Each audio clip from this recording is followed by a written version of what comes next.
My great-grandfather bought this farm in the 1890s. He raised cattle and sheep here until he died, which was in the 1930s or so.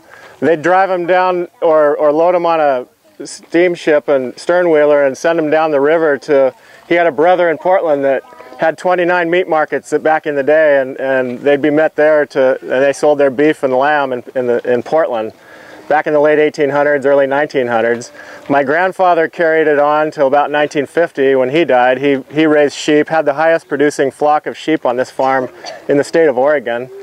And then he died when my dad was still in high school. Dad was an only son, and so the animals got auctioned off, and my grandmother was not a farmer.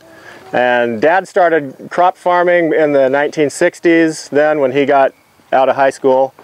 Crop farmed for 20 or 25 years, stopped doing that and rented it out to a guy who right now is raising all the nursery stock, all the nursery plants you see around here. That's all ground that Mom and Dad leased to another farmer, so that's not anything I'm doing with. This was nursery plants up until about a year and a half ago, and I took it back and planted pasture, and now we're raising animals. So I'm slowly trying to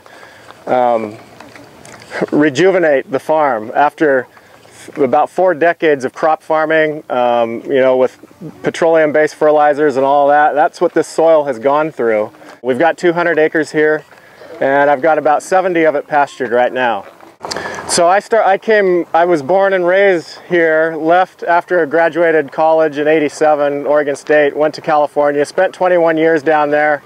About 8 years ago, I got really into food. We changed our diet at our home, in our family, threw away processed foods. Literally one Friday night, threw away everything in the house that was processed. Saturday morning went and purchased new, directly from farmers. You know, this kind of meat and organic vegetables and raw milk instead of pasteurized, just everything. Threw out the canola oil. And that was a Saturday morning. By Monday morning, I was walking to work at 5 in the morning in San Francisco, and I had more energy than I'd had in 20 years. I felt, and all I did was change my diet that weekend. And that energy has stayed with me by eating healthy food. And it wasn't too many months had gone by, and we'd noticed some other health changes for the better. And I looked at my wife and I said, we got to get back to the farm and start raising food for people, because people they have a right to have decent food. And so that's what got me here. That was about 8 years ago. I spent 5 years in the planning phase before we actually moved up here 3 years ago and started this farm.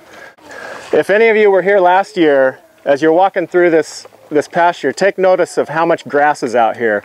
If you were here last year, it was pretty thin. It was the first year pasture, and the ground was coming off of this kind of agriculture.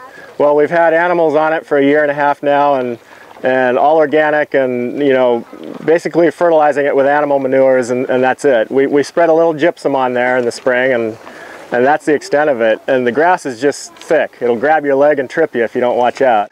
My main mission here is not to get into the exotic kind of meats. I want to have the basics that everybody seems to be familiar with. Basically beef, pork, and chicken, and a Thanksgiving turkey. Goats. The real reason I have goats are to maintain my pastures, to keep the blackberries down, but as a byproduct we have some goat meat. And the eggs, the main reason I have the laying hens is to scratch apart the cow pies behind the cows, and as a byproduct we get some eggs. But I'm not here to be an egg farmer or a goat meat producer or any other exotic kind of meat, just the basics. I don't sell through stores. For retail locations, we have the farm store here in Oregon, and that's it.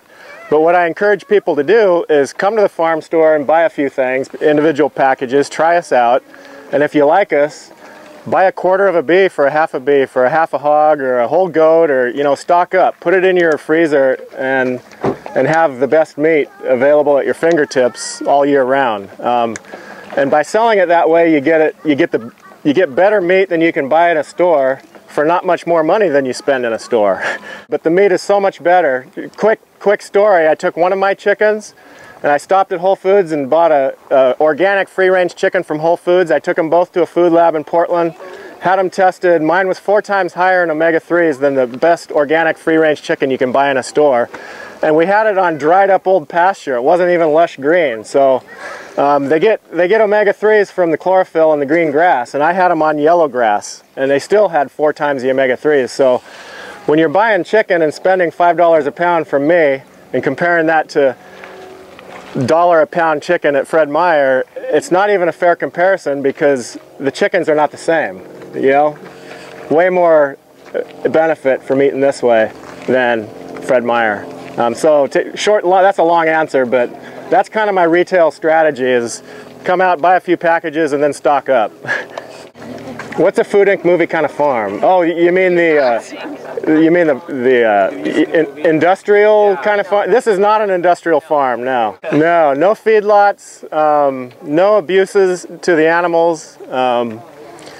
Animals are grown in the proper size groups outside where they can, and we move them. I mean, where we have these hoop houses parked now, there's chicks inside this first hoop house, for example. When they're grown and gone, we'll move that hoop house somewhere else to brood another batch of chicks. We won't do it in the same place twice. I mean, several years will go by before we're back in the same place. So, any other quick questions, or let's walk through here and out to this first brooder here, and we'll check out the baby chicks.